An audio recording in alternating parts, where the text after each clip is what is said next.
Hello, I'm Dr. Jess Shatkin, and I spoke this evening at the Glenbard Parent Series, where I was thrilled to present on my new book, Born to be Wild: Why Teens Take Risks and How We Can Help Keep Them Safe. And there are a few take-home points, parents, that I'd really like us to think about as we prepare our kids for adolescence. And adolescence now being not just the moment of puberty and a few years afterwards, but really we know about brain changes that are going on for many years afterwards that extend well into our mid-20s and that prepare our kids for the world and also for engaging in risk. And there's a real evolutionary argument that our kids are built for risk and they're built to engage in behaviors that help perpetuate the species, but don't always do them the favor of safety. So if I were to give you a few tips that I think are extremely important as you prepare your kids for adolescence or walk them through adolescence and early adulthood, I'd suggest the following are probably the most important things. First, the style with which you parent. We've known for about 50 years that authoritative parenting, parenting that is kind and loving and rule-driven and has consequences, is more effective than any other kind of parenting.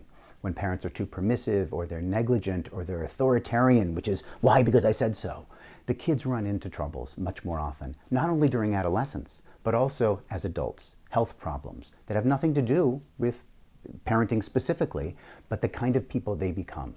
And we know the tools of how to help people become authoritative. In the business, we call that parent training or parent management training. But these tools involve positive reinforcement, what we call effective commands, selective ignoring, using rewards to encourage the behavior that we want, building behavioral plans for our kids and helping to schedule their days, and only a minority of the time, and when absolutely necessary, setting limits and giving consequences. And occasionally punishments, but we know we get a lot more bees with honey than vinegar. So reward and encouragement and positive supporting authoritative parenting is by far the best.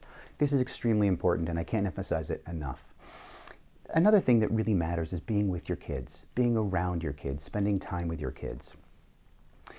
The amount of time isn't always the most important thing, but the quality of time matters. So dinners and conversations and family reading time and engagement with them and role modeling for them, because we know that if you don't want your kid to drink, you can't drink, or you can't drink much. You can have one drink at night, but as tempting and as stressed as, and all the rest of it as we feel and are, we really need to limit how much we're going to imbibe or how much we're going to show behaviors that we don't want our kids to engage in. Yes, we're the parents and they're the kids and there is a hierarchy there, yet at the same time they learn more from us than from anyone else.